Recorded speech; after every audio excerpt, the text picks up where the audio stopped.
Hi everyone, welcome back to our channel Viju talks. ఈరోజు ఈ simple beautiful kurta సెట్ని అయితే స్టైల్ చేయబోతున్నాను. దానికోసం simple get ready with me. And ఈరోజు వీడియో ఒక స్పెషాలిటీ ఏంటంటే, నా ఎంగేజ్మెంట్ హెయిర్ స్టైల్ అయితే వేసి చూపించబోతున్నాను. దాంతోపాటు పెళ్లి పైన నాకున్న వ్యూ కూడా నేను ఈ వీడియో ద్వారా ఎక్స్ప్రెస్ చేయబోతున్నాను. It's totally my personal experience అండి. ఇప్పటికీ నాకు పెళ్ళై 7 years అవుతుందంటే డెఫినెట్లీ నేను కొన్ని సజెషన్స్ అండ్ గైడెన్స్ అయితే ఇవ్వగలను అనుకుంటున్నాను ఇన్ ఏ పాజిటివ్ వే. నాకు ఏదైతే నేను ఫేస్ చేశానో దాన్ని ఈ వీడియో ద్వారా అయితే చెప్దామని అనుకుంటున్నాను. అండ్ ఈ మేకప్ విషయానికి వస్తే ఈ ప్రొడక్ట్స్ అన్నీ కూడా నేను అమెజాన్లో పర్చేస్ చేసినవి. మీకు లింక్స్ అన్నీ కూడా డిస్క్రిప్షన్ బాక్స్లో డీటెయిల్గా మెన్షన్ చేసి అయితే ఉంటాయి. అండ్ నేను ఫౌండేషన్ కొద్దిగా అప్లై చేసుకుని అందులో స్ట్రోబ్ క్రీమ్ కలుపుకుని అప్లై చేసుకుంటున్నాను అనమాట. రీసెంట్ డేస్లో కొంచెం షైనీ గోల్డెన్ ఫినిష్ డ్యూయీ లుక్ అయితే క్రియేట్ చేద్దాము అనేసి. అండ్ మిగతా ప్రోడక్ట్స్ అన్నీ కూడా మీకు డిస్క్రిప్షన్ బాక్స్లో లిస్ట్ అయిపోయి ఉంటాయి. ఇంతకీ మ్యాటర్కి వస్తే, అమ్మాయికి కానీ లేదంటే అబ్బాయికి కానీ ఒక సర్టన్ ఏజ్ రాగానే మన ఇంట్లో కంటే కూడా, అంటే మన పేరెంట్స్ కంటే ముందుగా బాధ్యత ఎవరికి వచ్చేస్తుంది అంటే చుట్టుపక్కల ఉన్న చుట్టాలకు వచ్చేస్తుంది అనమాట. జనరల్లీ వాళ్ళు ఇంకెలా మొదలెడతారు అంటే, లైక్ మీ అమ్మాయికి ఈ ఏజ్ వచ్చేసింది, ఇంకా మీ ఇంట్లోనే పెట్టుకుంటావా, మీ అబ్బాయికి ఇంత ఏ వయసు వచ్చేసింది, ఇంకా పెళ్ళిళ్ళు చెయ్యరా, ఇంట్లోనే పెట్టుకుంటారా అనేసి మాట్లాడేస్తూ ఉంటారు. ఏముంది చెప్పండి, ఫ్రీగా ఏమైనా ఇచ్చేది ఉందంటే సలహాలే. కాబట్టి నోటికి వచ్చిందే కాబట్టి సలహాలు చాలా బాగా ఇస్తూ ఉంటారు. ఇంతలా సలహాలు ఇచ్చేవాళ్ళు మనకి ఏమైనా తర్వాత వెనకాలండి చేసి పెట్టేస్తారా అంటే అలా చేసేసేది అయితే ఏముండదు. కానీ సలహాలు మాత్రం ఉచితంగా ఇచ్చేస్తూ ఉంటారు. ఆ సలహాలు ఇవ్వడంతో పాటు పేరెంట్స్కి ఒక రకమైన ప్రెషర్ కూడా బిల్డప్ చేసేస్తూ ఉంటారనమాట. వాళ్ళకి పెళ్ళి అయిపోతుంది, వీళ్ళకి పెళ్ళి అయిపోతుంది, మీ ఇంట్లో మీ అమ్మాయికి మాత్రం పెళ్ళి చేయరా అనేసి. బట్ ఓన్లీ థింగ్ ఏంటంటే, మ్యారేజ్ అనేది వాళ్ళకో వీళ్ళకో అయిపోతుంది అన్నట్టు కాకుండా, నిజంగానే మీ అమ్మాయికి మీ అబ్బాయికి లేదంటే నాకు కరెక్ట్ ఏజ్ వచ్చిందా లేదా, నేను అన్ని విధాలుగా మ్యారేజ్కి ఫిట్ అయ్యానా లేదా అన్నది ఒక్కసారి సెల్ఫ్ చెక్ చేసుకుని అంతా ఓకే అంటే అప్పుడు ఒక స్టెప్ ముందుకేయడం అయితే బెటర్ అని నా ఒపీనియన్.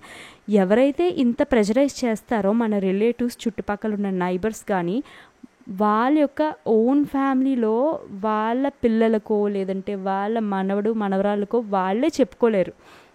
కానీ ఎదుటి వాళ్ళకి మాత్రం చెప్పడానికి ముందుకైతే వచ్చేస్తారు.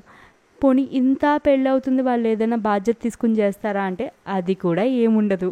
కానీ సలహాలు ఉచితం కాబట్టి అలా ఇచ్చేస్తూ ఉంటారు. కానీ ఎప్పుడూ కూడా ఏదో అవతల వాళ్ళకి అయిపోతుంది, లేదంటే మీ అబ్బాయి కంటే చిన్న ఏజ్ అబ్బాయికి మ్యారేజ్ అయిపోతుందనో, మీ అమ్మాయి కంటే చిన్న అమ్మాయికి మ్యారేజ్ అయిపోతుందనో, ఎదుటి వాళ్ళకి పక్క వాళ్ళకి ఫ్రెండ్స్కి వాళ్ళకి వీళ్ళకి పెళ్ళిళ్ళు అయిపోతున్నాయని మాత్రం చేసుకోవద్దు. అన్ని విధాలుగా ఫ్యామిలీలో ఫినాన్షియల్గా ఓకేనా కాదా, ఫస్ట్లీ మీ ఎడ్యుకేషన్ కరెక్ట్గా అయ్యిందా లేదా, లేదంటే మీకు ఇంకా డ్రీమ్స్ ఏమైనా ఉన్నాయా, అవన్నీ చూసుకుని okay this is the right time అనుకున్నప్పుడు మాత్రమే ఒక స్టెప్ ఫార్వర్డ్ అయితే వేయండి. అండ్ ఇది వచ్చేసరికి నా ఎంగేజ్మెంట్ హెయిర్ స్టైల్ అండి.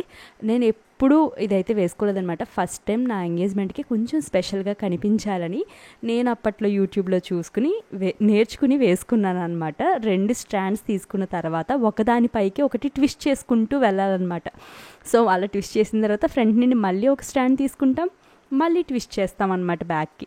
సో ఈ విధంగా ఈ హెయిర్ స్టైల్ అయితే ఉంటుందన్నమాట. నాకైతే చాలా మంచి కాంప్లిమెంట్స్ అయితే వచ్చింది ఈ హెయిర్ స్టైల్కి. ఇంకా ఏంటి అంటే, ఓపిక్గా వేసుకోవాలనుకున్నట్టయితే ఆ గ్యాప్స్ అన్నవి ఇంకా తగ్గించి దగ్గరగా వేసుకుంటే ఇంకా మంచి లుక్ వస్తుంది. హెయిర్ మంచి వాల్యూమ్నెస్గా అయితే కనిపిస్తుంది అనమాట.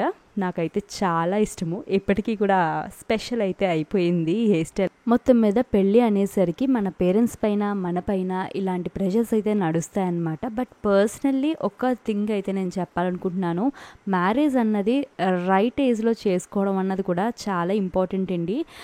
ఎందుకనంటే నా లైఫ్లో చూసుకుంటే ఒక 24-25 ఈ ఏజ్లో పెళ్ళి అవ్వడం, ఆ తర్వాత వెంటనే పిల్లలు అవ్వచ్చు అవ్వకపోవచ్చు. దానివల్ల ఏంటంటే ఫ్యూచర్ ప్లానింగ్ అన్నది ఎఫెక్ట్ అవుతుంది. అలాగనేసి మీకు ఎడ్యుకేషన్ అయిపోగానే పెళ్ళి చేసుకుంటే ఎలా అక్క, నాకు కొన్ని డ్రీమ్స్ ఉంటాయి కదా అని చాలామంది అడగచ్చు.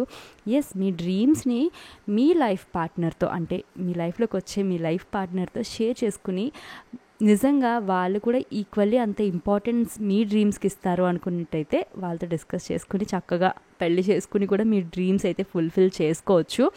సో నా లైఫ్లో అయితే ఇది ఒక డిఫరెంట్ ఫేజ్ నాకైతే ఇలాగే స్టార్ట్ అయిందనమాట. మ్యారేజ్ అయిన తర్వాత కూడా నా డ్రీమ్స్ని ఈ విధంగా ఫుల్ఫిల్ చేసుకుంటున్నాను.